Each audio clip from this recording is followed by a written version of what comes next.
नमस्कार, नमस्ते. Phaltan YouTube channel मध्ये मी राजकुमार गोपने आपलं स्वागत करतो. फलटण येथील उपजिल्हा रुग्णालयामध्ये 5 महिन्यापूर्वी एका महिला डॉक्टरने आत्महत्या केली होती आणि या प्रकरणातील 2 आरोपींना या ठिकाणी पोलिसांनी बेड्या ठोकलेल्या आहेत. या 2 आरोपींपैकी एक आरोपी असलेले PSI गोपाळ बदने वय 35 यांना अखेर मुंबई उच्च न्यायालयाच्या कोल्हापूर खंडपीठाने तब्बल 5 महिन्यानंतर या ठिकाणी जामीन मंजूर केलेला आहे. तर या प्रकरणातील दुसरे आरोपी प्रशांत बनकर यांना मात्र अद्यापही जामीन झालेला नाही. या प्रकरणामधील जे पोलीस उपनिरीक्षक असलेले गोपाळ बदने यांना काही अटींच्या वरती या ठिकाणी जामीन मंजूर करण्यात आलेला आहे. गोपाळ बदने हे मूळचे बीड जिल्ह्यातील चांदापूर या गावातील होते.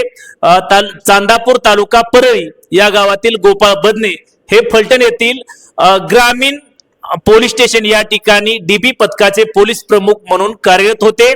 आणि या ठिकाणी ज्या महिला डॉक्टरांनी आत्महत्या केली होती या प्रकरणातील PSI गोपाळ बदने आणि दुसरे आरोपी संशयित आरोपी जे प्रशांत बनकर यांना यावेळेस दोघांनाही फलटण पोलिसांनी अटक केली होती.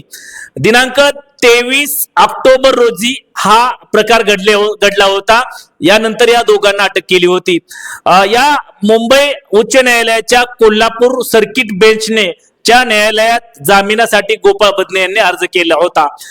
न्यायालयाने या ठिकाणी काही अटी ठेवण्यात आलेल्या आहेत. यामध्ये प्रामुख्याने कोणत्याही प्रकारे फिर्यादी पक्षाच्या साक्षीदारांवरती दबाव आणणार नाही आणि फिर्यादी पक्षाच्या पुराव्यांमध्ये फेरफार करणार नाही अशा प्रकारची अट या ठिकाणी घालण्यात आलेली आहे. त्याबरोबरच दुसरी अट या ठिकाणी सत्र न्यायालयाने सूट दिली नसल्यास सुनावणीच्या प्रत्येक तारखेला हजर राहिले पाहिजे. त्याचबरोबर तपास अधिकाऱ्याकडे आधार आणि पॅन कार्ड, सविस्तर पत्ता, फोन नंबर आणि 2 जवळच्या नातेवाईकांनी माहिती सादर करावी. त्याबरोबरच कोणत्याही अटींचा भंग केल्यास तात्काळ जामीन रद्द करण्यात येईल अशा अटी PSI गोपाळ बदनेच्या जामिनावरती घालण्यात आलेल्या आहेत.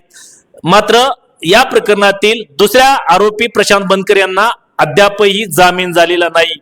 तब्बल 5 महिन्यानंतर या प्रकरणी गोपाळ बदने याला अटक या प्रकरणी जामीन झाला आहे. आजच्या व्हिडिओमध्ये इथेच थांबणार आहोत. आपण जर आमच्या नमस्ते फलटण युट्यूब चॅनल वरती नवीन असाल तर नमस्ते फलटण युट्यूब चॅनल आपण सबस्क्राईब करा, बेल आयकॉन दाबा, जेणेकरून आमचे नवनवीन व्हिडिओ लवकरात लवकर थेट तुमच्यापर्यंत पोहोचतील. व्हिडिओ आवडल्यास लाईक आणि शेअर करा. आजच्या व्हिडिओमध्ये इथेच थांबूया. पुन्हा भेटूया नवीन व्हिडिओमध्ये. तोपर्यंत धन्यवाद.